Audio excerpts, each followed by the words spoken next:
Oh, I'm sorry.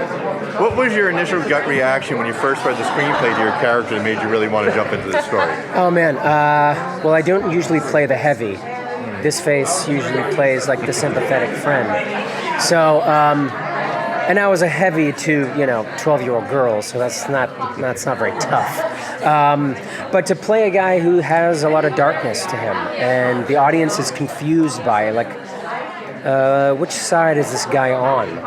That was really fun for me, and he sort of goes back and forth. And when I took the job, I only had the first 5.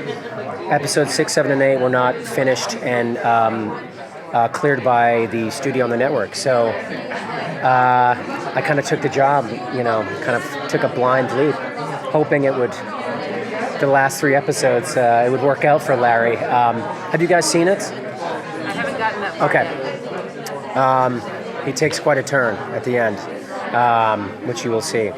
But it was, Chris is right. Chris is just a really great, thoughtful, smart writer. There was a lot to play with the character, so that made the decision really easy. Yeah. You kind of answered this in talking about the script, but what made you want to do a time travel sci-fi show with minors? Great question. Well, it sort of starts with Brian K. Vaughan and Cliff Chiang. Those guys.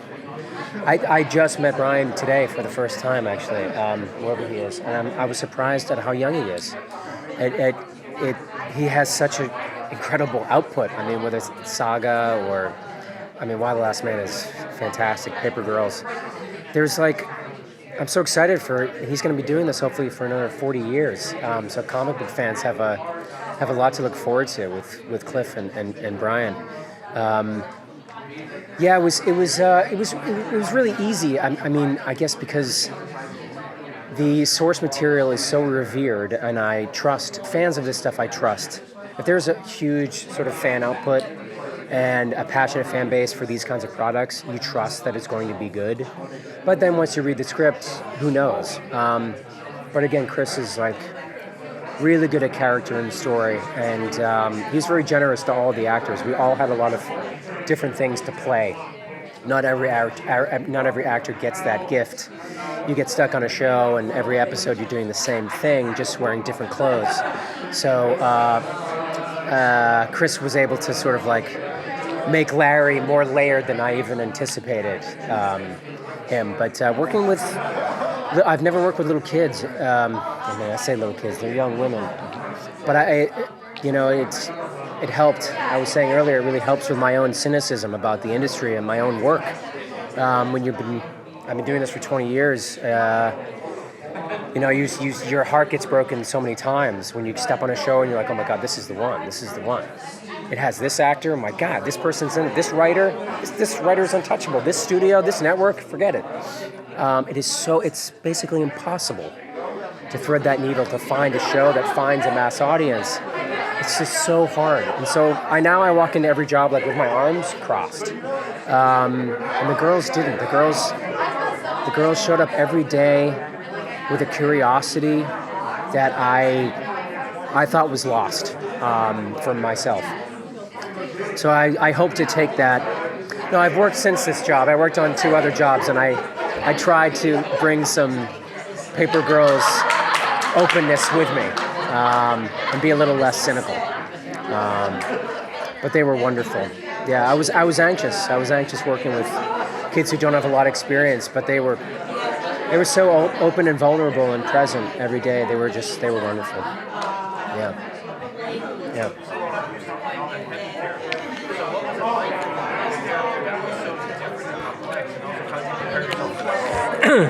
There's very little preparation besides living with the script. I don't build some, actors take out journals and create elaborate backstories, and I just sort of go with what is written on the page. And thankfully, Chris was around, so I was able to ask him a lot of questions if I was confused about anything. But yeah, preparation, I don't know, I came up in the theater, so it's the words. You don't need to write a diary, you don't need to create a backstory. When you're doing a play, unless it's a new play, but usually the playwright isn't around. the playwright is either dead or is not there. So you have a beginning, a middle, and an end. That is your map to telling the story. Honor the words, honor the words, honor the words. David Mamet is a very complicated and conflicted character, and his politics are not mine. But he wrote this wonderful book on acting called, I'm forgetting the title of it. Edit that part out. But there's a bit there, and of course his opinion is different because he's a writer. That if the writing is good, and if you just let your mind and your ego and your insecurity, you let that go, and you just follow the words and follow the character that is written, you'll be fine. It'll always work out in the end if you trust the language. So I try to do that every time. I try to just put my own insecurity and fear about how I'm going to look, how people are going to judge my performance. I try, and sometimes fail, to throw that away and just be true to the words and the language and let them sort of speak through me. And most of the time it works. But sometimes it doesn't, and that's okay too. No one bats 1,000. Yeah. Larry has a great scene with older Erin, you and Allie. Yes. In the robot. Yeah. That's what I'm saying. Can you go back to that scene and kind of there's a lot behind that scene that some of it's unsaid. Oh yeah. And it's really coming through the performance. Yeah, the stakes need to be set up for the audience a bit there. The girls have done it, and then the adults have to come in and sort of give the adult perspective of the stakes.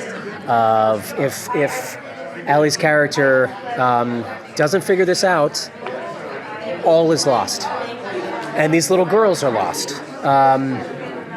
There's a lot that's unsaid.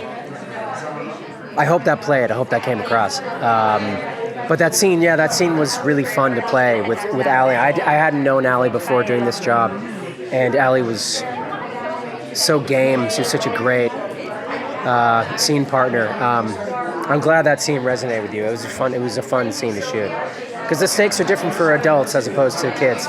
So you have to give the audience both perspectives. Yeah. Well, thank you everyone. guys.